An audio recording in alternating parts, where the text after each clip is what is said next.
Ces derniers temps, surtout ces 6 derniers mois, le Sénégal tout entier est ému de la situation et de la situation de la migration irrégulière qui a pris une dimension vraiment insoutenable. Et les acteurs, l'ensemble des acteurs, n'arrivent pas à trouver une raison scientifique, une raison technique de la cause réelle de ce phénomène. À ce jour, personne, d'une façon sociologique, peut nous donner des indications réelles. Voilà la raison exacte pour laquelle nous assistons à ce fléau. Par le passé, on disait que c'était des problèmes d'emploi. Le gouvernement du Sénégal a mis en place des structures pour renforcer l'employabilité. C'est à auditer, à voir l'efficacité de ces programmes. Mais néanmoins, ça existe.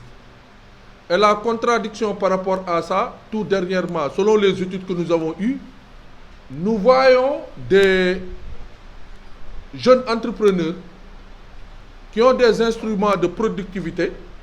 L'exemple de quelqu'un qui a un atelier de menuiserie, qui est fonctionnel, qui est productif, qui vend son atelier pour partir. Donc celui-là, il n'est plus concerné par un problème financier ou un problème d'emploi. Également, on assiste à la sortie de familles tout entières. Mari, époux, enfants. Et parfois même, la femme en situation de santé précaire, en état de grossesse. C'est un problème. Ce que nous préconisons comme solution, l'acte 1 que nous recommandons aujourd'hui à l'État du Sénégal, au gouvernement, c'est de faire en sorte de connaître qui sont les acteurs dans la migration, les identifier et de les associer dans le processus de réflexion de cette... Parce que nous n'avons pas la prérogative d'aller vers quiconque, d'interroger quiconque ou d'imposer quiconque à quoi que ce soit après nos réflexions. C'est un cadre de coopération, c'est un cadre de collaboration et d'échange. Les ONG qui sont là, multinationales, également, ont leur mission très bien spécifiée. Donc, il est important aujourd'hui de connaître qui est qui fait quoi, et comment il est en train de faire sur le terrain. C'est l'acte numéro 1. Et donc, là également, nous nous sommes rendus compte d'une chose, que le Sénégal s'est doté d'une stratégie nationale de lutte contre l'immigration irrégulière. C'est parfait, c'est excellent. C'est ce qu'il se doit par rapport à cette situation. Mais paradoxalement, depuis que nous avons commencé à travailler dans cette stratégie nationale, nous avons l'impression que le bureau de coordination de cette stratégie nationale n'a pas les ressources humaines suffisantes pour faire face à cette migration. Tant en matériel, en ressources financières. Et donc là, nous recommandons à l'État de doter la stratégie nationale de lutte contre l'immigration irrégulière de moyens. Également, une fois identifiés les acteurs, il est assez important d'aller vers une rencontre, une concertation nationale sur la migration irrégulière.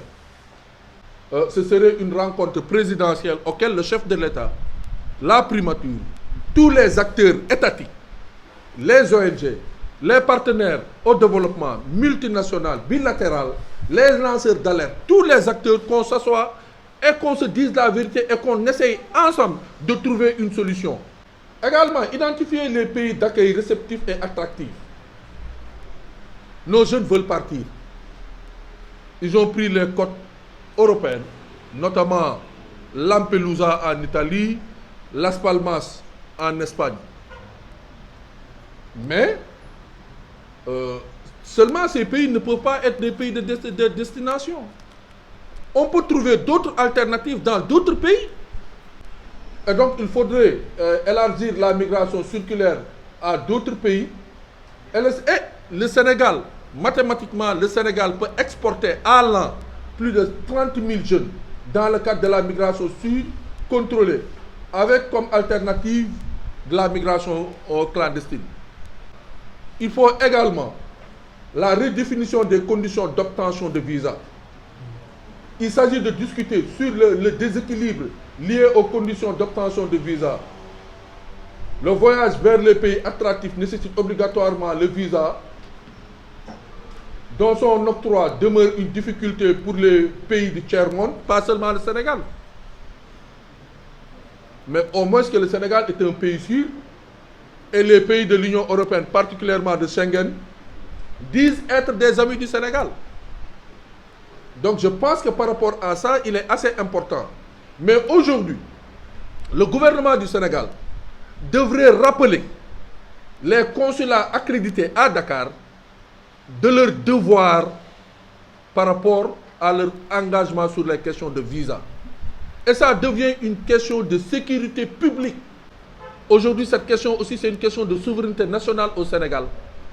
On ne peut pas accréditer un pays qui donne des conditions sur lesquelles un citoyen sénégalais peut solliciter le visa en présentant des documents et qu'il présente ces documents en bonne et due forme et qu'il n'y a aucune raison de le refuser.